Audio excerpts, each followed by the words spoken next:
नमस्कार, आप सभी का स्वागत है जॉस हिंदी में। मैं हूं आपके साथ गीत और आप देख रहे हैं स्ट्रेट टॉक।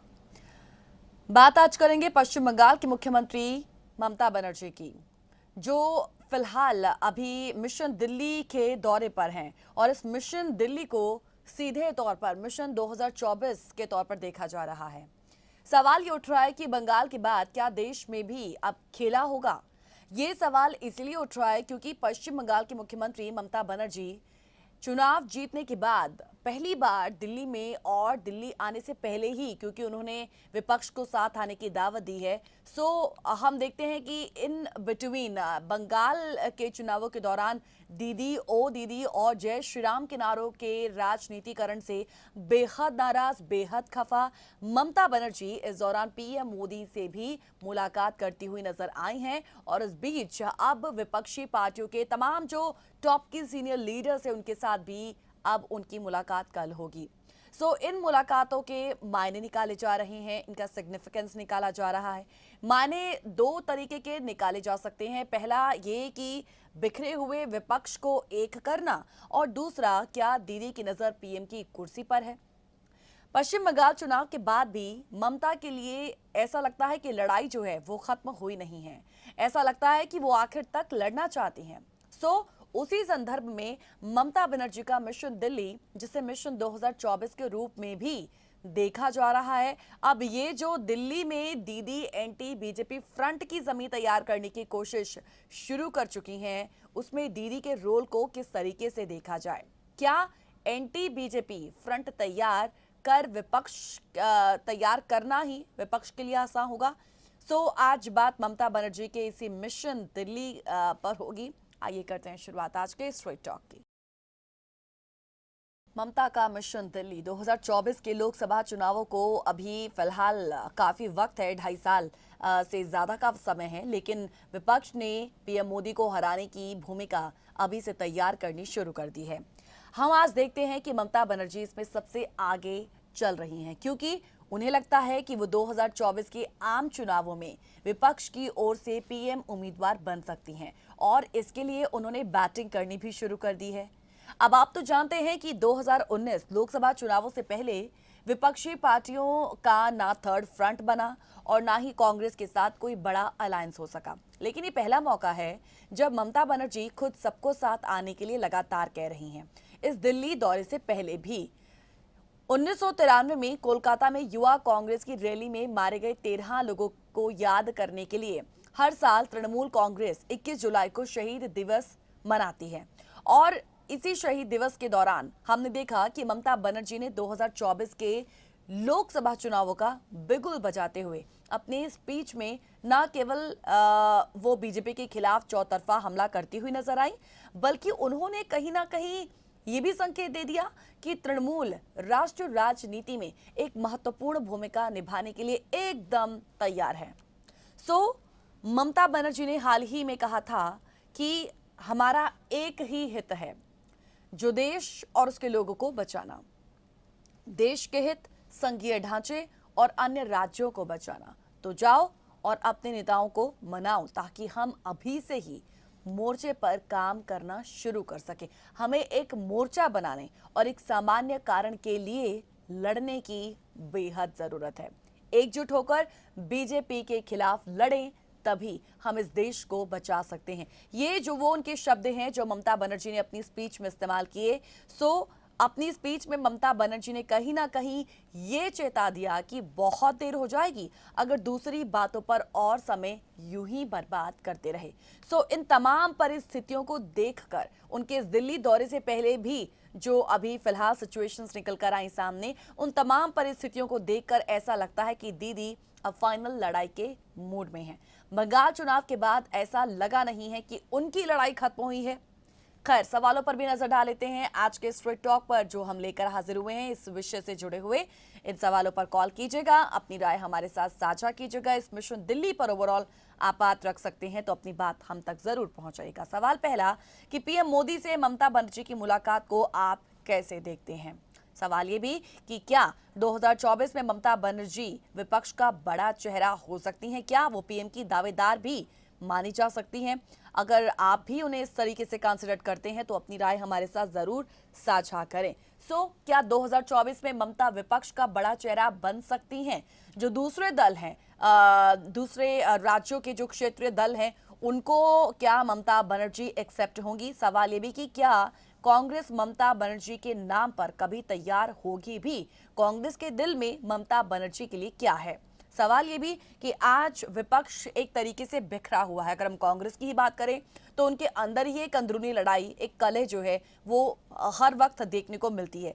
ऐसे में इस स्कैटर्ड ऑपोजिशन को एक करना, रीयूनाइट करना क्या आसान होगा? सवाल ये भी कि एंटी बीजेपी फ्रंट अब तैयार करने की यहाँ पर कोशिश की जा रही है। कहा जा सकता है कि एक लंबे वक्त के बाद, जिसकी कहें कि शुरुआत खुद ममता बनर्जी ने टीएमसी जो शहीद दिवस हर साल मनाती है 21 तारीख को, उनकी स्पीच पर इसे साफ तौर पर हम सुन सकते हैं, देख सकते हैं और अंदाजा लगा सकते हैं कि उनकी स्पीच के क्या मायने हो सकते हैं और उनका मूड जो है वो हम भांप सकते हैं, एनालाइज कर सकते हैं कि आगे उनका जो विजन है और उनका जो मिशन है वो क्या है। क्वेश्चन ये कि एंटी बीजेपी फ्रंट आज उसको बनाने की कोशिश की जा रही है। एंटी बीजेपी फ्रंट की जो एक ग्राउंड तैयार करने की कोशिश की जा रही है, उसके लिए आज विपक्ष को सबसे पहले किस चीज की जरूरत है? और सवाल ये भी बड़ा ही इंटरेस्टिंग सवाल, जिस पर मैं चाहूंगी कि हमारे व्यूअर जिस वक्त हमें देख रहे हैं, सुन रहे हैं, वो आज के इस विषय पर, ममता बनर्जी के इस मिशन दिल्ली पर अपनी राय जरूर रखें। और आखिरी सवाल जो बड़ा ही दिलचस्प सवाल है कि अगर 2024, क्योंकि देखिए अभी तो 2.5 साल से भी ज्यादा का वक्त बचा है, लेकिन तैयारियां कर लेना बड़ा जरूरी हो जाता है। अब उसी ग्राउंड को ही बनाने की यहां पर कोशिश की जा रही है। अगर 2024 के लिए विपक्ष का ये जो महागठबंधन, जिसके लिए जमीन तैयार करने की कोशिश की जा रही है, मान लेते हैं ये महागठबंधन तैयार हो भी जाता है हर चीजों को दरकिनार करते हुए, इस महागठबंधन से क्या उम्मीदें की जा सकती हैं? बीजेपी के सामने क्या ये महागठबंधन टिक पाएगा? अगर टिक भी जाता है उसके लिए आगे उनकी क्या चुनौतियां होंगी? लेकिन महागठबंधन बनने से पहले ही सबसे बड़े चैलेंजेस क्या है? Do call us and share your opinion with us. इस वक्त जो हमें देख रहे हैं, सुन रहे हैं, ना सिर्फ सुनिएगा, अपनी बात हमारे साथ जरूर साझा कीजिएगा, कॉल कीजिएगा। अब देखिए, मिशन दिल्ली और 5 दिन का दौरा और ममता बनर्जी का आज दूसरा दिन था। हालांकि कयास तो पहले से ही थे कि पीएम मोदी के भी साथ देर शाम मुलाकात होगी। मुलाकात में क्या होगा, हम देख सकते हैं कि अभी मानसून सेशन में जिन मसलों को लगातार उठाया जा रहा है, विपक्ष जिसको लेकर अभी काफी गुस्से में है और प्रदर्शन भी कर रहा है, संसद के अंदर भी और संसद के बाहर भी। उसी मुद्दे को लेकर भी ममता बनर्जी ने पीएम नरेंद्र मोदी के सामने अपनी बातें रखी। आज क्या क्या हुआ है, चलिए वो भी आपके सामने रखते हैं। और सबसे पहले आपको ये जानकारी भी देते हैं ब्रीफ कि केंद्र सरकार से ही अभी फिलहाल चल रहा जो एक टकराव है, उसके बीचों बीच पश्चिम बंगाल कि मुख्यमंत्री ममता बनर्जी ने आज पीएम मोदी से दिल्ली में मुलाकात की और दोनों की ये जो मुलाकात थी वो करीब आधे घंटे तक चली। और पश्चिम बंगाल में चुनावी नतीजे आने के बाद ये पहला मौका था जब ममता बनर्जी से पीएम मोदी की 1-to-1 मुलाकात हुई है। इससे पहले पश्चिम बंगाल की मुख्यमंत्री ममता बनर्जी ने चुनावी रणनीतिकार कहे जाने वाले प्रशांत किशोर और कांग्रेस के नेता कमलनाथ से भी मुलाकात की है आज। और ये एक बड़ी ही ऑर्डिनरी सी मुलाकात थी पीएम नरेंद्र मोदी के साथ ममता बनर्जी की। पश्चिम बंगाल के मुख्यमंत्री ने कोविड-19 को लेकर पीएम मोदी से डिस्कशन किया और इस दौरान उन्होंने राज्य के लिए अतिरिक्त वैक्सीन की डिमांड रखी है और इस पर पीएम मोदी ने भी पश्चिम बंगाल की सीएम को राज्य के लिए और वैक्सीन दिए जाने का एक आश्वासन दिया है। और पीएम मोदी से इस मुलाकात के बाद ममता बनर्जी ने कहा है कि पेगासस मुद्दे को लेकर पीएम नरेंद्र मोदी को सर्वदलीय बैठक बुलानी चाहिए और इस मामले में सुप्रीम कोर्ट की निगरानी में जांच होनी चाहिए, क्योंकि आप तो जानते ही हैं कि पेगासस जासूसी कांड को लेकर ममता बनर्जी भी शुरू से ही सेंट्रल गवर्नमेंट पर काफी हमलावर रही हैं और ममता बनर्जी ने ही सुप्रीम कोर्ट के रिटायर्ड जज एमवी लोकुर और कोलकाता हाई कोर्ट के रिटायर्ड जज ज्योतिर्मयी भट्टाचार्य के नेतृत्व में एक कमीशन का अभी हाल ही में गठन किया है, जो पिछले दिनों कई महत्वपूर्ण व्यक्तियों के फोन टैपिंग और हैकिंग के मामलों की जांच करेगा।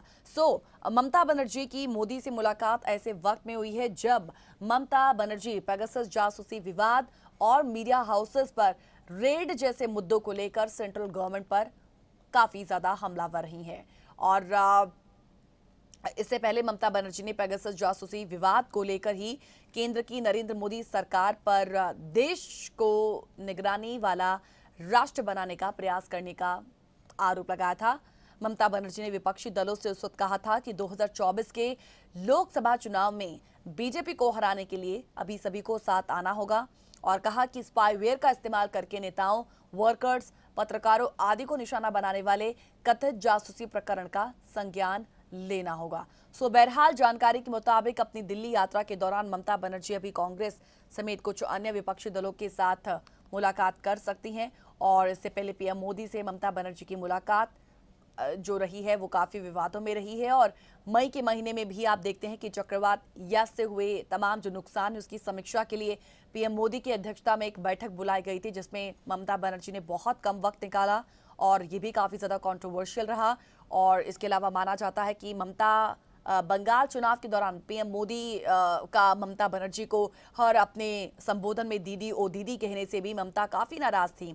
सो अब ये तय है कि अगर 2024 के लिए विपक्ष का महागठबंधन होता है तो ममता जो है वो इसके डेफिनेटली एक मेन पिलर्स में से एक हैं। लेकिन मुलाकात जो है वो सोनिया गांधी से सबसे ज्यादा इंपॉर्टेंट है जो अब कल होनी है। देखना होगा कि दिल्ली दौरे पर ममता किस किस से मिलती हैं और उनकी आगे क्या रणनीति रहती है। सो पीएम मोदी की मुलाकात के बाद ममता बनर्जी ने क्या कुछ कहा वो भी आपको जरूर सुनाएंगे, लेकिन एक छोटे से ब्रेक के बाद तुरंत लौटेंगे स्ट्रेट टॉक में। Welcome back after the break. आप देख रहे हैं स्ट्रेट टॉक और स्ट्रेट टॉक में आज ममता बनर्जी के मिशन दिल्ली की बात हो रही है, जिसे सीधे तौर पर लोकसभा 2024 के लोकसभा चुनावों के साथ इसे जोड़कर देखा जा रहा है। सो 2.5 साल से ज्यादा का वक्त तो है अभी, लेकिन फिर भी ममता बनर्जी के लिए वक्त काफी कम। और अब अपनी स्पीच में वो हर बार यही कहती हैं कि वक्त कम बचा है। ऐसे में अब एंटी बीजेपी फ्रंट तैयार करने के लिए हमें एक ग्राउंड यहाँ पर तैयार करना होगा और उस ग्राउंड में एक बड़ा महागठबंधन होगा जो बीजेपी के सामने एक सबसे बड़ा विपक्ष होगा। सो महागठबंधन होता है तो डेफिनेटली ममता बनर्जी इनके मुख्य स्तंभों में से एक मानी जा रही हैं। सो देखना है कि दिल्ली मिशन से अब क्या कुछ हासिल हो सकता है ममता बनर्जी को, लेकिन चाहेंगे कि इस वक्त जो हमें व्यूवर्स देख रहे हैं वो अपनी बात भी हमारे साथ जरूर साझा करें और आज के इस विषय पर अपनी टिप्पणी जरूर करें, अपना पॉइंट ऑफ व्यू, अपना नजरिया हमारे साथ जरूर साझा करें। सो आज पीएम नरेंद्र मोदी के साथ मुलाकात हुई, लेकिन सबसे ज्यादा तो नजरें अब सोनिया गांधी के साथ मुलाकात पर टिकी हुई हैं। हालांकि सोनिया गांधी और ममता बनर्जी के रिश्तों की बात करें तो ये काफी पुराने लेकिन अच्छे रहे हैं। लेकिन हमेशा ये कहा जाता है कि एक महागठबंधन बनाने के लिए कांग्रेस के अंदर झांकना बड़ा जरूरी हो जाता है कि वो दूसरे जो बड़े विपक्षी दल हैं उनके लिए वो क्या सोचते हैं। और खासकर आज जब बंगाल चुनाव में बड़ी जीत हासिल करने के बाद ममता बनर्जी को विपक्ष के तौर पर एक बड़ा विकल्प माना जाता है। सो आज कांग्रेस के दिल में ममता बनर्जी के लिए भी क्या है ये भी जानना बड़ा जरूरी हो जाता है। चलिए सबसे पहले सुन लेते हैं कि ममता बनर्जी ने आज पीएम नरेंद्र मोदी के साथ मुलाकात के बाद क्या कुछ कहा। पेगासस में मैं चाहती हूँ कि प्राइम मिनिस्टर एक ऑल पॉलिटिकल पार्टी मीटिंग बुलाए, मीटिंग बुला के सबको साथ बात करके ओपिनियन लेके कोई ना कोई सुप्रीम कोर्ट से इंक्वायरी हम लोग को होना चाहिए। मैं आफ्टर 2 इयर्स दिल्ली में आया और हम प्राइम मिनिस्टर के पास मिलने के लिए गया था। ये विजिट हमारा पूरा काटीसी विजिट है कि चुनाव का बाद एक दफे भेंट करने पड़ता ही है सब। ये हमारा कॉन्स्टिट्यूशन का मुताबिक एक प्रोटोकॉल होता है, तो इसी के लिए मैं कॉलन किया है और ये प्रोटोकॉल ही काटीसी विजिट है। लेकिन काटीसी विजिट का साथ साथ में मैंने कोविड के बारे में थोड़ा चर्चा किया कि कोविड में हमारा जो वैक्सीन मिला है, जो मेडिसिन मिला है, इसमें थोड़ा और ज़्यादा हमारा चाहिए। इसी के लिए कि हर स्टेट को मिले, हमारा कोई एतराज़ नहीं है, लेकिन हमारा स्टेट में पॉपुलेशन का जो है, पॉपुलेशन का मुताबिक बहुत सारे स्टेट से बहुत कम मिला है। इसी के लिए हमको टीकाकरण बहुत बढ़िया है और अभी हमारा कोविड भी 1% का आसपास में है। तब भी हम चाहते हैं कि थर्ड वेव आने का पहले कोविड का वैक्सीन सबको मिलना चाहिए। इसी के बारे में मेरे को चर्चा हुआ है। बाकी मैंने तो पहले भी आप लोगों को कहा, अभी भी कहा कि हमारा बंगाल का थोड़ा प्रोजेक्ट का बारे में भी मैंने जैसे हमारा वैक्सीन को लेकर और थोड़ा बंगाल को स्टेट का जो नेम चेंज करने का बात है, उसका बारे में मैंने चर्चा किया कि बहुत दिन हो गया, इसको आप मेहरबानी करके कर दीजिए। यही दोनों बात में हमारा बात हुआ है। उन्होंने क्या बोला? देखिए, प्रधानमंत्री जी ने क्या बोला, वो हमको उनका बात हमारा मुख से बोलने से ठीक नहीं होता है, ठीक नहीं लगता है, because he is not present here. उन्होंने बोला है, उन्होंने देखेंगे, जरूर देखेंगे।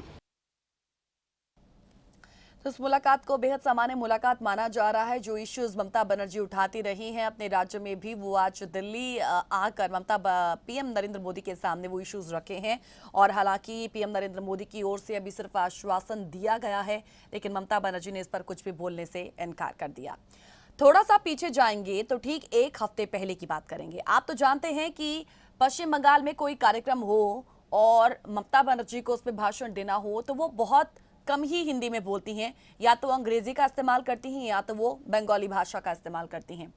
लेकिन पिछला हफ्ता बीते बुधवार को पश्चिम बंगाल में मनाए गए शहीद दिवस में ममता बनर्जी ने हिंदी और अंग्रेजी में अपना भाषण दिया। और पिछले 28 साल से वो 21 जुलाई को बंगाल में एक प्रदर्शन के दौरान मारे गए अपने 13 कार्यकर्ताओं की याद में शहीद दिवस मनाती आ रही है, लेकिन कभी भी भाषण जो है वो हिंदी या अंग्रेजी में नहीं दिया गया है। इस बार देखिए, उन्होंने अपनी बनाई लीक तोड़ी, और ऐसा इसलिए माना गया है क्योंकि इस कार्यक्रम के पोस्टर्स जो थे वो पश्चिम बंगाल से लेकर त्रिपुरा तक और गुजरात से लेकर तमिलनाडु तक लगे। और ये एक वर्चुअल प्रोग्राम था। इस वर्चुअल प्रोग्राम में दिल्ली से कई विपक्षी दलों के नेता भी शामिल हुए। पश्चिम बंगाल में ऑर्गेनाइज्ड इस प्रोग्राम में अकाली दल, समाजवादी पार्टी, एनसीपी, राष्ट्रीय जनता दल, आम आदमी पार्टी, डीएमके, टीआरएस, शिवसेना और कांग्रेस जैसे विपक्षी दलों के जो नेता थे वो वर्चुअली प्रेजेंट थे। जब एक साथ इतने विपक्षी दलों के नेता मौजूद हों तो ममता बनर्जी ने भी मौका नहीं गंवाया और उन्होंने भी वरिष्ठ नेताओं के सामने अगले हफ्ते विपक्षी दलों की साझा बैठक बुलाने का प्रस्ताव रख दिया। और साथ ही इस बैठक में उन्होंने खुद भी शामिल होने की इच्छा जता दी। संसद का मॉनसून सत्र इस वक्त चल रहा है और सभी दल के नेता दिल्ली में मौजूद हैं, और अब तो ममता बनर्जी भी दिल्ली में हैं। अब दिल्ली फतेह करने की तैयारियां हो रही हैं और इसे 2024 के साथ जोड़कर देखा जा रहा है। हम देखते हैं कि ममता बनर्जी ने बीते बुधवार के अपने स्पीच में ये साफ कहा कि वो सिर्फ एक कार्यकर्ता हैं और सीनियर नेताओं के ऑर्डर्स का पालन करेंगी। लेकिन अटकलें ये लग रही हैं कि क्या 2024 के लोकसभा चुनाव में ममता बनर्जी संयुक्त विपक्ष का क्या बड़ा चेहरा बन सकती हैं? अब खुद को कार्यकर्ता बताने वाले बयान के बाद भी पीएम पद के लिए उनकी दावेदारी को राजनीतिक विशेषज्ञ जो हैं वो हल्के में नहीं आंक रहे हैं, और इसकी सबसे बड़ी वजह भी है, और वो वजह है उनका वो भाषण जो उन्होंने 21 जुलाई को शहीद दिवस के मौके पर दिया। अब बात जब हम उनके इस बयान की कर ही रहे हैं तो टाइमिंग की बात करना बड़ा जरूरी हो जाता है। देखिए, एक तो वर्चुअल संबोधन में ममता बनर्जी ने कहा कि मैं नहीं जानती कि 2024 में क्या होगा, लेकिन इसके लिए अभी से तैयारियां करनी होंगी। हम जितना समय नष्ट करेंगे उतनी ही देर होगी। बीजेपी के खिलाफ तमाम दलों को मिलकर एक मोर्चा बनाना होगा। और अब इससे पहले भी, यानी कि 2019 के लोकसभा चुनाव से ठीक पहले विपक्ष को साथ लाने की ऐसी ही कोशिश चंद्रबाबू नायडू ने भी की थी, लेकिन तब चुनाव में कुछ ही वक्त बचा था और वक्त की कमी की वजह से उन्हें कुछ खास कामयाबी उस वक्त नहीं मिली। इस बार ममता बनर्जी 2.5 साल पहले से ही कोशिश करती दिख रही हैं, वो भी ऐसे वक्त जब बीजेपी पहले के मुकाबले थोड़ी कमजोर दिख भी रही है। और मॉनसून सेशन में भी हम वही देख रहे हैं। किसी भी लड़ाई का मूल मंत्र है हमला तब करो जब प्रतिद्वंदी कमजोर सिचुएशन में हो। अब हम देखते हैं कि बीजेपी ने पूरी ताकत से पश्चिम बंगाल का चुनाव लड़ा, लेकिन ममता बनर्जी की रणनीति ने कहीं ना कहीं बीजेपी के सोनार बांग्ला के सपने को तोड़ा है और बंगाल की जीत से ममता काफी उत्साहित नजर आती हैं और बीजेपी पहले के मुकाबले हतोत्साहित नजर आती हैं। अब विपक्ष के सामने ममता बनर्जी ने एक मिसाल पेश की कि अगर आप जमीन पर उतरकर आर पार की लड़ाई लड़ने का दम रखते हैं तो आप मोदी शाह की जोड़ी को हरा सकते हैं। बात एकजुट विपक्ष की करें तो बहुत से ऐसे फैक्टर हैं जो विपक्ष के लिए आज फिट भी नहीं बैठते, क्योंकि माना जाता है कि ममता बनर्जी के लिए दिल्ली अभी बहुत दूर है। बीते बुधवार को हुई उनकी वर्चुअल रैली इस दिशा में हम इसे एक पहला कदम कह सकते हैं, और इसमें लेकिन कोई शक नहीं है कि वो विपक्ष को एकजुट आज करना चाहती हैं, लेकिन वो ऐसा कर पाएंगी, इस पर अभी बहुत सारे सवाल हैं। अभी उनको पीएम पद के दावेदार के तौर पर देखना भी जल्दबाजी कही जा सकती है। ममता बनर्जी विपक्ष में किसको इकट्ठा करेंगी? जब हम आज महागठबंधन की बात करते हैं तो बहुत से ऐसे एलिमेंट्स हैं जिस पर बात करना जरूरी है। बहुत से ऐसे फैक्टर हैं जो बड़े सवाल खड़े करते हैं, जैसे कि विपक्ष महागठबंधन की आज जो बात यहां पर की जा रही है कि एंटी बीजेपी फ्रंट बनाने की कोशिश की जा रही है, उस विपक्ष में किसको इकट्ठा किया जाएगा और कैसे किया जाएगा, कौन साथ आएगा, कौन नहीं आएगा, कौन उसका नेतृत्व करेगा। पश्चिम बंगाल के बाहर उनका जो है वो अभी तक कितना असर है, क्योंकि जब कहा माना जाता है कि किसी भी जो लीडर्स विपक्ष में जो टॉप के लीडर्स हैं उनका अपने अपने राज्यों से बाहर निकल कर मतलब बाहर उनका कितना वर्चस्व है, उनका कितना कद है, उनका असर जो है वो कितना ज्यादा है, ये बड़ा इंपॉर्टेंट हो जाता है। सो ठीक इसी तरीके से पश्चिम बंगाल की मुख्यमंत्री ममता बनर्जी के साथ है कि उनका असर जो है वो बंगाल के बाहर कितना है। सो ये अभी चीजें मालूम नहीं है। डेफिनेटली 2.5 साल से ज्यादा का वक्त तो बचा है, लेकिन इस 2.5 साल में अगर वर्कआउट किया जा सके तो एक थर्ड फ्रंट बनाना बहुत ही ज्यादा कठिन भी नहीं कहा जा सकता है। लेकिन अभी उनके सामने बहुत सारी ऐसी चुनौतियां हैं जिस पर उन्हें अभी वर्कआउट करना है, काम करना है, और उन तभी तमाम जो प्रॉब्लम्स अभी हैं उनको सॉर्ट आउट करना है, तभी एक बड़ा फ्रंट जिसे कहे विपक्ष का खड़ा किया जा सकता है। सो अभी तो सियासी पिच ही तैयार करने की कोशिश की जा रही है। अभी तो सिर्फ स्पीचेस में ही ये हमें सुनने को मिल रहा है। सो अभी तो लंबा वक्त एक तय करना है, तो देखना होगा कि इस तय वक्त में क्या इस महागठबंधन का निर्माण जो है वो हो पाएगा, अगर हो पाएगा तो कैसे हो पाएगा। लेकिन वही एक बार फिर से बात मैं रखूंगी कि अगर 2024 के लिए विपक्ष का ये महागठबंधन तैयार हो भी जाता है तो इससे कितनी उम्मीदें की जा सकती हैं। लोकसभा चुनाव में 2024 के चुनाव में इस विपक्षी गठबंधन से क्या उम्मीदें की जा सकती हैं। सो आप भी अपनी बात हमारे साथ जरूर साझा करें और अपनी बात हम तक पहुंचाएं कि आप आज के इस विषय पर क्या कहते हैं। ममता बनर्जी को लेकर आप क्या कहेंगे, और उनके इस दिल्ली दौरे 5 दिन का ये जो दिल्ली दौरा है और इसके बहुत से इंपॉर्टेंट मायने हैं, एक अलग अपना सिग्निफिकेंस है, क्योंकि पश्चिम बंगाल से बाहर निकलकर अब दिल्ली की भी वो यात्राएं कर रही हैं, और ऐसे में उनका जो टारगेट है वो साफ तौर पर नजर आता है कि उनका अब मकसद आगे क्या है। सो विपक्ष को इकट्ठा करना, उसके लिए ही एक बड़ी जद्दोजहद, एक बड़ी कोशिश ममता बनर्जी की आज नजर आती है। हम आज देखते हैं कि कांग्रेस खुद को जो है वो अब तक राष्ट्र पार्टी मानती है, बाकी जो दल हैं वो क्षेत्रीय हैं जो उनके साथ किसी ना किसी राज्य में जुड़े हुए हैं एज अलायंस के तौर पर। इसीलिए ममता की बुधवार की रैली को हम एक कोशिश कह सकते हैं कि उनका भी बंगाल के बाहर एक फैलाव हो। केंद्र से बीजेपी को हटाने के मकसद से विपक्ष को एकजुट करना ही आज ममता के लिए बहुत बड़ी चुनौती है। और बुधवार की रैली में ममता ने शरद पवार और पी चिदम्बरम से भी अपील करी थी कि वो 27 और 29 जुलाई के बीच दिल्ली में इस मुद्दे पर बैठक बुलाएं। और उनके इस बयान से कहीं ना कहीं साफ हो जाता है कि वो चाहती हैं कि विपक्ष को एकजुट करने का जो बीड़ा है वो आज कांग्रेस या फिर एनसीपी जैसी पार्टियों में से ही कोई उठाए, और वो इसमें उनका साथ देने के लिए तैयार है। लेकिन एक सच्चाई ये भी है कि पश्चिम बंगाल विधानसभा चुनाव के दौरान कांग्रेस और लेफ्ट को आज यदि हम छोड़ भी दें तो विपक्ष के बड़े नेता, चाहे वो अखिलेश यादव हो या फिर तेजस्वी यादव हो या फिर शरद पवार, सभी ने कहीं ना कहीं ममता बनर्जी को सपोर्ट किया था।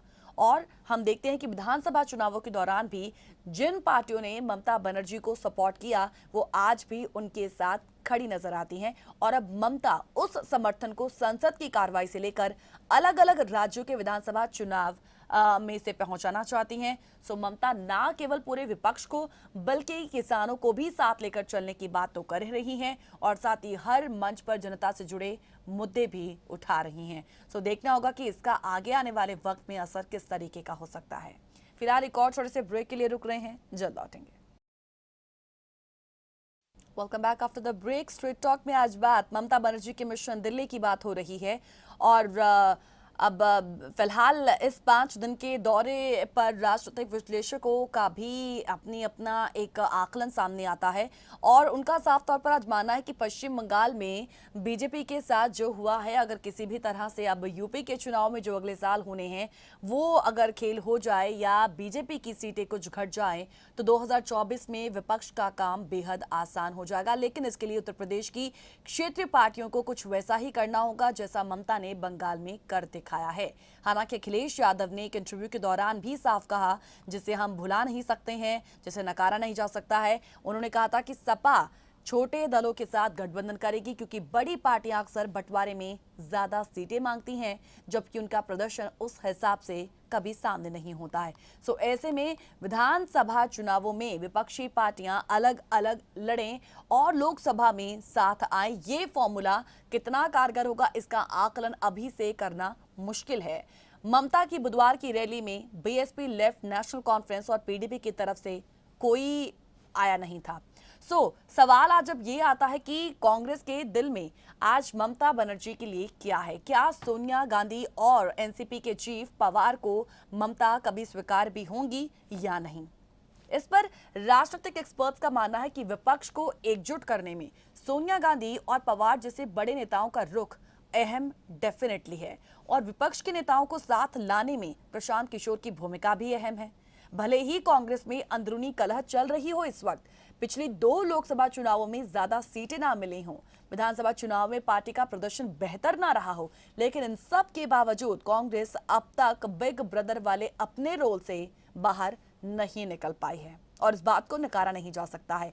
और एनसीपी चीफ पवार भी अपने इलाके में एक कद्दावर नेता हैं। ऐसे में सवाल उठता है कि राष्ट्रीय पार्टी के नेतृत्व को क्या क्षेत्रीय पार्टियां कभी स्वीकार करेंगी, और दूसरी तरफ सवाल ये भी है कि क्षेत्रीय पार्टियों के नेतृत्व को कांग्रेस जैसी राष्ट्रीय पार्टी क्या कभी स्वीकार भी कर पाएगी। ये कुछ ऐसे फैक्टर्स एलिमेंट्स हैं जो राजनीतिक विश्लेषकों द्वारा जो हैं कहे जा रहे हैं। लेकिन आपका अपना ओपिनियन क्या है और आप इस मिशन दिल्ली ममता बनर्जी के इस दौरे को लेकर क्या सोचते हैं? आपका अपना पॉइंट ऑफ व्यू क्या है और क्या लगता है कि इस 5 दिवसीय दौरे के बाद ममता बनर्जी को क्या हासिल हो सकता है? जरूर अपनी बात रखिएगा। सोनिया गांधी और पवार की अब हम बात कर रहे हैं और हम देखते हैं कि सोनिया गांधी और एनसीपी के चीफ पवार को ममता के नेतृत्व से दिक्कत नहीं होने वाली। वो क्यों, इस पर हम आपको बताते हैं कि राजनीतिक विश्लेषकों का क्या मानना है। इस वक्त भास्कर जी हमारे साथ जुड़े हुए हैं। नमस्कार भास्कर जी, बहुत बहुत स्वागत है आपका स्ट्रेट टॉक में। जी बहुत बहुत नमस्कार जी, आपको भी। इस पे मैं थोड़ा सा अपने विचार रख देता हूँ। जो आज का आपका ये जो प्रोग्राम है, जी सर बिल्कुल, इसमें धन्यवाद जी। इसमें जो मुझे लगता है कि जी के अब जो डेफिनेटली ये तो बड़ा सिंपल सी बात है कि अब उनको जो लगता है कि मैं इजाजत मुझे कुछ थोड़ा सा बड़ा करना चाहिए, हालांकि वो पार्लियामेंट की वो मेंबर भी नहीं है जी। और फिर भी वो उनको वहां से उनको वो लीडर भी बना लिया गया है, आ भी गई हैं। पर अब जो जहां तक मुझे लगता है कि अब जो जो प्रशांत किशोर है, जो एडवाइजर है आजकल, वो जहां तक मुझे लगता है कि ये कुछ सुनने में भी खैर आया है कि उसने इनको एडवाइस किया है कि आप दिल्ली का थोड़ा रुख कर सकते हो आप, क्योंकि जो कांग्रेस है वो भी काफी लो है, वहाँ कोई बहुत कुछ दिखाई नहीं पड़ रहा। वो जो राहुल है वो भी ऑलमोस्ट ऐसे ही है, फेल सा ही है, प्रियंका वैसे ही, मतलब कि ऐसे वैसे ही है। तो आप इसमें आजमा सकते हो, क्योंकि उन्होंने देख लिया है कि अभी भी उन्होंने वो जो प्रिय अपने जो लीडर ऑफ अपोजिशन रंजन है, उसको भी उन्होंने हटाने की ऑफर दे दी थी कि तुम यहाँ मेन उसमें आ जाओ और आप बीजेपी का मुकाबला करो। तो अब उनको काफी हद तक जो मुझे लगता है कि उनको सिग्नल मिल गए हैं कि क्यों ना इसके लिए कोशिश की जाए, तो वो इसीलिए आई हुई हैं। वो पहले तो मेरे ख्याल है वो कांग्रेस के लीडर से भी मिली हैं, कमलनाथ से भी, और आनंद शर्मा से भी, प्राइम मिनिस्टर से भी मिली हैं। तो वो मुझे लगता है कि एक एक्सरसाइज है, वो कुछ शो करना चाहती हैं कि वो अब वो बड़ी मिलनसार हैं, बड़ी अच्छी हैं, देखो सबसे मिल भी रही हैं। और जबकि प्राइम मिनिस्टर बॉस खुद गया आपको उनको ऑफर अब मुसीबत के टाइम में, और ये एक किस्म का एक इग्नोर करके चलती बनी। एक इवन बॉस भी अपने जूनियर को इस तरह से इग्नोर नहीं करता, और ये प्राइम मिनिस्टर को कर रही थी। अगर हम इनकी लीडरशिप का अगर हम देखें कि अगर ये जैसे उन्होंने वहां ये इसने किया हुआ है, जब ये इस इलेक्शन लड़ा है, तो it will be very horrible scene कि ये अगर देश में इस तरह का केओस हो जाएगा, तो ये तो बड़ी डिस्ट्रक्टिव काइंड की लेडी जिस तरह इसने वहां पर शो किया है। और आप देखिए कि इसने वहां इतना कंट्रोल किया कि बाहर न्यूज नहीं आने दी, और जिसने थोड़ा बहुत करने की कोशिश की उन्होंने जाकर उसके घरों को जला दिया, इनके टीएमसी के गुंडों ने और दूसरों ने इतना इसने टेरर किया, उसको कोई खबर नहीं आने दे रही। और अब इसने जैसे कि आप कह रही हैं कि वो पेगासस की इसने वो कमेटी बना दी है, अपनी तरफ से तो अनाउंस करी है देश के लिए, अपने लिए वहां नहीं बना रही। अब वहां कुछ करे, वहां एनएचएस की जो टीम है जो उसने अपनी खबर दिया, कह रही है आपने इसको पब्लिक क्यों किया? अपने तरफ मतलब कि एक नेशनल लेवल लीडर आपको कुछ क्रेडिटेबिलिटी तो देखिए स्टैब्लिश करनी होगी ना। आप कितना बेवकूफ बनाइए, आपने अपने स्टेट को तो बना दिया, वहां आपने अपने गुंडों को भेज दिया या आपने कंट्रोल कर लिया पुलिस को, पर पूरे देश को आप ऐसा तो मैसेज नहीं दे सकती। मुझे तो लगता है कि कोई क्रेडिटेबिलिटी है नहीं, लोग जानते हैं और ये हुआ भी है।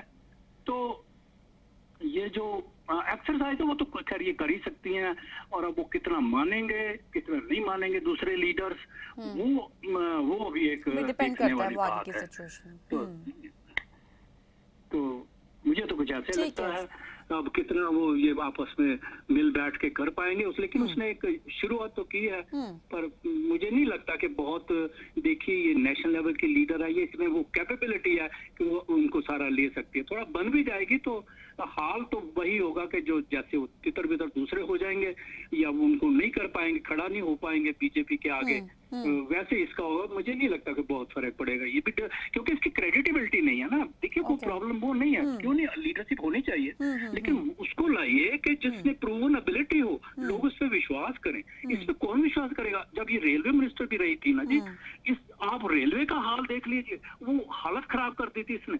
मतलब कि आप देखिए उसको इम्प्रूव करना है, उसको कुछ पैसे भी लगाने हैं, टिकट बढ़ाइए, वहां भी कुछ शुरू करिए। नाच ने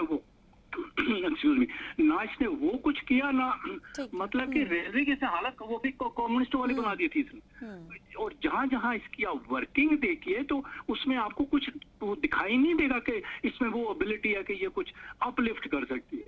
ये सिर्फ डिस्ट्रक्टिव पॉइंट की वो पॉलिटिक्स कर सकती है, आप बोल सकती है, वो उसको लगता है कि मैं लीडर हूँ, और लीडर हूँ तो मैं अब ला हूँ, मैं काफी बदतमीजी भी कर सकती हूँ, मैं परवाह नहीं करूंगी। तो मुझे नहीं लगता कि कंट्री अब धीरे धीरे मैच्योर हो रही है। इसमें ये हो सकता है कि उतनी ना हो जितना होना चाहिए, पर फिर भी फर्क तो पड़ ही रहा है। तो फिर आप लोग हैं, ये जो एंकर्स हैं, जो टीवी चैनल्स हैं, वो नाना करते हुए फिर भी काफी आगे हैं। जितना होना चाहिए वो उतने तो वो भी नहीं, आप कुछ और अच्छा भी कर सकते थे, बट एनीवे कुछ शुरुआत तो हुई है ना। तो वो मुझे लगता है वो इसके पास नहीं है क्रेडिबिलिटी, लोग जानते हैं, उन्होंने देखा है, तो बहुत फर्क नहीं पड़ेगा, मेरा ऐसा विचार है। ठीक है sir, thank you so much अपने व्यूअर्स हमारे साथ साझा करने के लिए। Thank you so much sir. बहुत बहुत धन्यवाद जी, मुझे सुना आपने, थैंक यू। सो क्रेडिबिलिटी की बात यहाँ पर उन्होंने उठाई है कि वो अभी प्रेजेंट नहीं की गई है। दैट्स अ रीज़न कि अभी उनका पश्चिम बंगाल से बाहर निकलने के बाद एक वर्चस्व जिसे स्थापित करने की वो कोशिश कर रही हैं, वो स्थापित नहीं हो पाएगा। चलिए हम आगे बढ़ते हैं। हम अब आगे की मुलाकात के बारे में जब हम बात करते हैं, सो पीएम नरेंद्र मोदी की मुलाकात के बाद अब क्योंकि नजरें अब विपक्ष के जो टॉप लीडर्स हैं इस वक्त उनको लेकर है। सो हम बात कर रहे थे सोनिया गांधी और एनसीपी चीफ पवार की। अब उनको ममता बनर्जी के नेतृत्व से दिक्कत नहीं होने वाली है। वो इसलिए क्योंकि अभी विपक्ष की हर पार्टी का सिर्फ एक ही उद्देश्य है जो आज हम देखते हैं, और वो है बीजेपी को केंद्र से हटाना। और ये बात सही भी है कि कांग्रेस राष्ट्रीय स्तर पर बड़ी पार्टी आज जरूर है, लेकिन सोनिया गांधी को पीएम नहीं बनना है, और कांग्रेस से पीएम पद का नाम होगा भी तो राहुल गांधी का होगा। तो उम्र अनुभव दोनों में राहुल गांधी ममता बनर्जी से कमतर हैं, और एक बार के लिए मान भी लिया जाए कि राहुल गांधी को ममता बनर्जी को पीएम मानना होगा तो इसमें उन्हें भला क्या दिक्कत होगी। सार्वजनिक मंच पर राहुल गांधी कभी ऐसे पेश नहीं आए हैं जिससे लगता हो कि उनका एक ईगो बहुत बड़ा फैक्टर है। पवार भी चुनावी राजनीति को बहुत अच्छी तरीके से समझते हैं, और वो महाराष्ट्र के मराठा लीडर हैं, और ममता बनर्जी जो हैं वो 3 बार के मुख्यमंत्री हैं। यहाँ एक बात याद रखने वाली है कि पवार और ममता और सोनिया तीनों एक दौर में एक साथ कांग्रेस में रह चुके हैं। अब उन्हें आगे की जो डायरेक्शंस हैं वो तय करनी है। मीटिंग अभी होगी, उसके बाद देखना होगा कि इस मीटिंग के बाद ममता बनर्जी जिस मकसद से उन्होंने ये दिल्ली विजिट किया है अपने 5 दिवसीय दौरे, इससे उनको क्या हासिल होने वाला है। पश्चिम बंगाल के बाहर ममता के वर्चस्व की जब बात आती है, क्योंकि यहाँ पर हम भास्कर मुकेश जी ने भी यही कहा कि बंगाल के बाहर उनका जो वर्चस्व है वो है नहीं। ये सवाल हर बार उठता भी है कि पश्चिम बंगाल के बाहर ममता बनर्जी के वर्चस्व का जब सवाल हो तो ये भी बात सामने आ ही जाती है कि क्या 2024 में ममता जो हैं वो पीएम की दावेदार हैं। तो इस संभावना से इनकार नहीं किया जा सकता। भले ही पश्चिम बंगाल से लोकसभा की मात्र 42 सीटें हों, लेकिन कुछ ऐसी बात हैं जिन्हें हम नकार भी नहीं सकते हैं। जब देवगौड़ा और आईके गुजराल पीएम बन सकते हैं तो ममता की दावेदारी पश्चिम बंगाल चुनाव के बाद और बड़ी हो गई है। आज देश के हर कोने में हम देखते हैं कि पश्चिम बंगाल में बीजेपी की हार की चर्चा होती है, क्योंकि हम यहाँ पर अगर ये कहते हैं कि बहुत से फैक्टर्स हैं जिस पर ममता बनर्जी को अभी वर्क करना है, और पश्चिम बंगाल के बाहर उनका वर्चस्व है नहीं, तो ये उनके लिए बड़ा डिफिकल्ट है। लेकिन हमें दूसरी साइड को भी तो देखना है, हम बीजेपी की सिचुएशन को भी देखना चाहेंगे, क्योंकि देश के आज हर कोने में पश्चिम बंगाल में बीजेपी की हार की चर्चा होती है और ममता का नाम भी साथ में आता है। एक तथ्य है कि ममता की पार्टी बंगाल तक ही सीमित है, लेकिन बंगाल के बाहर अपनी पहचान बनाने की मंशा से ही उन्होंने शहीद दिवस कार्यक्रम के पोस्टर्स बंगाल के बाहर भी लगाए हैं। इस बात को आगे जारी रखेंगे, लेकिन फिलहाल एक छोटे से ब्रेक ले रहे हैं। जल्द लौटेंगे स्ट्रेट टॉक में। आप सभी का स्वागत करते हैं एक बार फिर से ब्रेक के बाद। और आज स्ट्रेट टॉक में बात ममता बनर्जी की हो रही है, और 21 जुलाई को शहीद दिवस के अपने संबोधन में वो तो साफ कर ही चुकी हैं कि उनका अगला मकसद क्या है। और आज हम देखते हैं कि आज विपक्ष जो है, हम अगर किसी भी विपक्ष के टॉप लीडर की बात करें कोई भी पीएम पद के लालच की बात यहाँ पर नहीं करता है, या पीएम बनने की जो चाह है उसका बखान नहीं करता है। रेदर देन आज सिर्फ इसी बात पर चर्चा होती है कि बीजेपी को सत्ता से हटाना है। ये जो चर्चाएं हैं वो एक बार फिर से पश्चिम बंगाल में सामने आई हैं, और ये जो चर्चा 21 जुलाई से शुरू हुई शहीद दिवस के मौके पर, और एक बार फिर से जब उनके बीते बुधवार के संबोधन पर हम एक नजर डालें तो ममता बनर्जी ने कहा कि वो केवल एक कार्यकर्ता और सीनियर नेताओं के निर्देशों का ही पालन करेंगी। ये बयान भी कहीं ना कहीं ममता बनर्जी की राजनीति का एक हिस्सा है। जो नेता किसी पद की लालच में ना हो, उस पर दूसरी राजनीतिक पार्टियां जल्द भरोसा भी जता सकती हैं और साथ भी आ सकती हैं। नमस्कार सतीश चंद्र जी, बहुत बहुत स्वागत है आपका स्ट्रेट टॉक में। नमस्कार गीत जी। देखिए, एक वो कहावत है, there are many sips between the cup and the lips. तो अभी देखिए 2.5 साल पड़े हैं इलेक्शन में, तो समय तो भी बहुत काफी है। लेकिन आज की हालात को देखते हुए, जैसे विचार हर एक के बदलते हैं हालात के मुताबिक, तो आज के हालात देख के मैं अपनी तरफ से यही कहना चाहूंगा कि ममता जी का दिल्ली आना जो है ना, वो एक परसेप्शन इम्प्रूवमेंट एक्सरसाइज है। कि इस वक्त उनका एक परसेप्शन जो है सारे इंडिया में वो है कि वो एक स्टेट की चीफ मिनिस्टर है, लेकिन दिल्ली आके वो एक उनका पहला स्टेप है ये दिखाना कि मैं एक नेशनल लेवल लीडर भी बन सकती हूँ। ये अपने आप को as a winning horse in the field, ये वो बन के बाहर आई है एज ए विनिंग हॉर्स। आप देखिए कि 5 दिन के टूर में दिल्ली में वो एक ही मतलब उसमें दौर में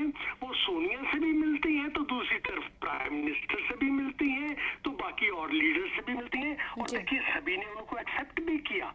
जो जो इनका स्केड्यूल था सभी ने इनके स्केड्यूल को ऑनर किया। तो देखिए इट इज लाइक जिसको कहते हैं ना वो an icing on the cake कि एक तो जीत के आई है वहां से वेस्ट बंगाल से, और अब देखिए कि दिल्ली में उनको नेशनल लेवल के ऊपर सभी देख रहे हैं कि उनको अच्छी तरह से एक्सेप्ट किया जा रहा है।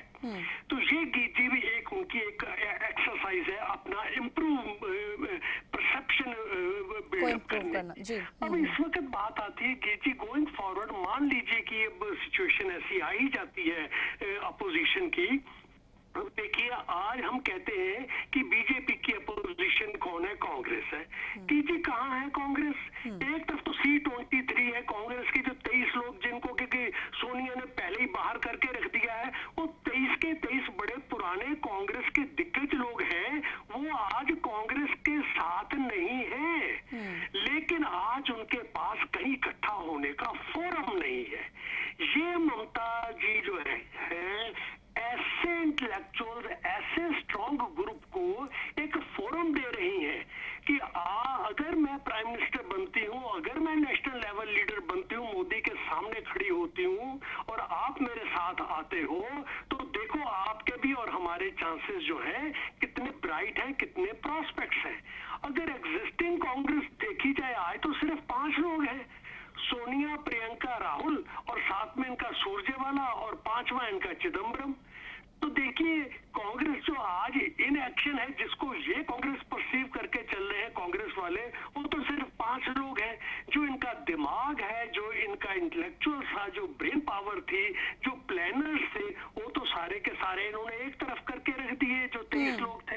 तो वो उन लोगों के लिए भी ये एक फ्रेश ब्रेथ ऑफ एयर है ममता का दिल्ली आना, कि शायद आने वाले 1 साल 1.5 साल में अगर ममता इसी तरह स्ट्रांग होती चली गई तो हम खुल के फिर उसके साथ आ सकते हैं।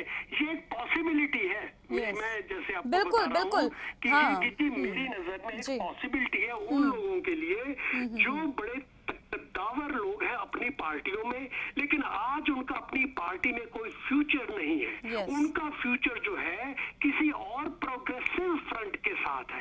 इसी तरह आप बिहार में देख लीजिए, बिहार में भी काफी कद्दावर लोग बैठे हुए हैं पुराने जो है, हाँ जी, लेकिन आज उनका बिहार की पार्टियों में बिल्कुल देखिए, अगर बिहार की पार्टियां कीचड़ करती हैं तो उनके भी कपड़ों में छींटे पड़ रहे हैं बेकसूर, तो वो भी इस वक्त इंतजार कर रहे हैं कि हमें कोई साफ रास्ता चलाने वाला लीडर मिले। तो वो एक जो गैप है इस वक्त, वो गैप ने तो बिल्कुल सत्यानाश करके रख दिया अपना राहुल ने और सोनिया ने भी। तो उन लोगों ने जो है एक्चुअली वो गैप क्रिएट किया है एक अच्छे अपोजिशन का। अब ये अपोजिशन बन नहीं सके, यानी फेल्ड अपोजिशन। तो अगर उसकी जगह कोई सक्सेसफुल क्लीन स्ट्रॉन्ग अपोजिशन को बन सकती है, तो वो ममता आज अपने आप को एक ऑल्टरनेटिव बता रही है कि मैं एक विनिंग हॉर्स हूं, मैं एक भारत का जो है एक अपोजिशन का मैं फ्यूचर आपके लिए मैं बन सकती हूं। और गिज्जी गोइंग फॉरवर्ड जिसको कहते हैं वाइल्ड हॉर्स ट्रेडिंग, मैं तो ये भी कहता हूं कि अगर ये ममता इसी तरह स्ट्रॉन्ग हो गई तो maybe there comes a time कि ये नेगोशिएट करना पड़े बीजेपी को इनके साथ कि चलिए आप तो हमारी इन बातों पे मान लीजिए, हम आपको डिप्टी प्राइम मिनिस्टर तक बनाने के लिए तैयार हो जाएंगे। ऐसा कभी होगा सर? बीजेपी की, हाँ जी, क्या ऐसा कभी हो सकता है? मैंने तो गीछे वही कहा ना कि ये एक वाइल्ड हॉर्स ट्रेडिंग वाली बात है कि अगर कोई ऐसी सिचुएशन आ जाती है तो बीजेपी को इनके साथ नेगोशिएट भी करना पड़ जाएगा। और देखिए नेगोशिएशन खाली बीजेपी ही नहीं करती, आपको पता है बीजेपी का मार्गदर्शन ग्रुप जो है वो नागपुर है। एक्चुअली तो अगर आप देखें 2002 में उसके बाद मोदी को जब तैयार करना शुरू किया था तो ये आरएसएस का ग्रुप था जी। और फर्स्ट टाइम जब ये मोदी जी जब इलेक्शन लड़े थे, जीते थे 16 में, तो उस वक्त आरएसएस ग्रुप के पर्सनैलिटी उनके इमेज के ऊपर ये जीते सकते थे, वरना उस वक्त मोदी जी का जो इमेज था वो 2002 में अहमदाबाद के दंगों की वजह से वहां पे जो इनकी फेल्योर थी, जिसमें उसकी वजह से ज्यादा था। हमारे जी। अटल बिहारी जी ने खुद जाके वहां कह दिया था कि ये राज धर्म का पालन नहीं हुआ है। उन्होंने स्पष्ट लफ्जों में मोदी जी को डांट मारी थी कि ये राज धर्म का पालन उल्लंघन हुआ है, राज धर्म का पालन नहीं हुआ है। तो उन दिनों वो दिन थे कि इनका अमेरिका आना बैन हो गया था, ही वॉज ब्लैक लिस्टेड। यही मोदी जी तब ब्लैक लिस्ट हो गए, लेकिन देखिए बाद में राजनीति बदली तो वही मोदी जी जो थे उनको वेलकम हुआ और वो हीरो की तरह भारत के जो है वो हमारे अमेरिका आए। तो आज देखिए यही ममता आज से 10 साल पहले जब इनको रेल मिनिस्टर बनाया गया कि जी दुनिया तंग आ गई, ये 20 दिन कलकत्ते में आके धरना देके बैठती थी चौरंगी में, हाँ जी, और 10 दिन वो क्या नाम दिल्ली में बैठती थी। तो उन दिनों अपना रेलवे मिनिस्ट्री जो थी वो एक्चुअली में कलकत्ते से चला करती थी, लेकिन उन दिनों भी ममता जो है वो चमकी किस बेस पे, ये बात पे नहीं कि वो रेलवे मिनिस्टर रही है, वो इस बात पे चमकी, इस बात पे उनको जनता ने बंगाल की ने उठाया कि उन्होंने जनता को त्याग करके दिखाया कि देखो मैं तुम्हारे साथ गर्मियों में सड़क पर भूखी प्यासी 21-21 दिन में अनशन कर सकती हूँ। जबकि वो रेलवे मिनिस्टर थी, उसको ये सब कुछ करने की जरूरत नहीं थी, लेकिन फिर भी उसने करके दिखाया लोगों को कि मैं तुम्हारे लिए त्याग कर सकती हूँ। तो जी ममता की जो हिस्ट्री है वो अपने मिस परसेप्शन को परसेप्शन में कन्वर्ट किया और पॉजिटिव परसेप्शन जो है वो उसने एविडेंस्ड बेस परसेप्शन लोगों को दिखाया। देखो मैं तुम्हारे साथ बैठती हूँ, मैं तुम्हारी प्रॉब्लम समझती हूँ और मैं ये इनको समाधान भी करूंगी। तो ये देखिए एविडेंस बेस्ड जो परसेप्शन है वो ही ममता की पर्सनैलिटी आज तक रही है। बाकी जी अखीर पे एक सेंटेंस कहूंगा कि ममता का यही असूल है कि पहले लोगों का मन जीतो, फिर इनका जन जीतो, और जब जन जीता गया इलेक्शन में तो आपने जग जीत लिया इलेक्शन में। धन्यवाद गीत जी, भारत माता की जय। Thank you so much sir अपनी बात हमारे साथ शेयर करने के लिए। जी, मन जीतना है, जग जीतना है, और इसकी जो कहें यही एक परसेप्शन जो है ममता बनर्जी का हमेशा रहा है और शुरू से ही रहा है। दैट्स द रीजन कि उनका एक वर्चस्व जो है वो अपने राज्य में तो है ही, लेकिन अब आगे भी उस वर्चस्व को कायम रखना है। सो आज एक परसेप्शन की बात जो कही जा रही है, जो कहें कभी नेगेटिव भी रही है, सो उसको पॉजिटिव करने की कोशिश, उसकी शुरुआत की जा रही है। सो अब देखते हैं कि पीएम नरेंद्र मोदी के साथ मुलाकात हुई जो बहुत ही नॉर्मल मुलाकात थी, लेकिन अब आगे महत्वपूर्ण मुलाकात जो है वो कांग्रेस पार्टी के अध्यक्ष सोनिया गांधी के साथ है, और कहने को तो ये एक राष्ट्र दल और एक क्षेत्रीय दल के अध्यक्षों की मीटिंग है। पर इस मीटिंग से इस बात का संकेत मिलना शुरू हो जाएगा कि 2024 के आम इलेक्शंस के लिए विपक्ष का जो रुख है वो क्या रहने वाला है, क्योंकि रुख जब तक पॉजिटिव नहीं रहेगा सो फिर एक थर्ड फ्रंट जो है वो बीजेपी के खिलाफ जो है खड़ा कभी नहीं किया जा सकता है। सो हम देखते हैं कि इस तरीके की मीटिंग लगभग 22 साल पहले भी हो चुकी है, जिसने देश की तकदीर को और तस्वीर को बदल दिया, और वो मीटिंग इतिहास के पन्नों में दर्ज हो गई। ये 1999 की मुलाकात थी, मीटिंग थी, जब जनता पार्टी के ही अध्यक्ष डॉक्टर सुब्रमण्यम स्वामी ने नई दिल्ली के अशोका होटल में चाय पार्टी का आयोजन किया, और जब दिल्ली की चाय की चुस्की लगाने चेन्नई के एआईएडीएम के नेता जयललिता आई तो 10 जनपद से कांग्रेस की नवनियुक्त अध्यक्ष सोनिया गांधी का आना तो बनता ही था। सो तमिलनाडु में उन दिनों डीएमके की सरकार थी और केंद्र में अटल बिहारी वाजपेयी के नेतृत्व में एनडीए की।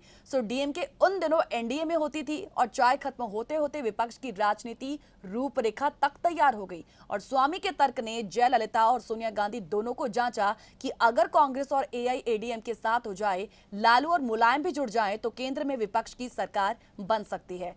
और ऐसे में आज देखिए यही जो कोशिश है वो ममता बनर्जी की भी सामने आ रही है। सो 2.5 साल से ज्यादा का वक्त अभी बचा है, सो देखना होगा कि अभी एक परसेप्शन ही क्रिएट करने की कोशिश की जा रही है। सो ये परसेप्शन पॉजिटिव कितना रहेगी, पॉजिटिव परसेप्शन क्रिएट करने में ममता बनर्जी कितनी सक्सेसफुल होगी, ये फिलहाल देखना होगा। सो इसी नोट के साथ लेंगे इजाजत स्ट्रेट टॉक में। आज के लिए इतना ही, फिलहाल मैं लूंगी इजाजत। नमस्कार।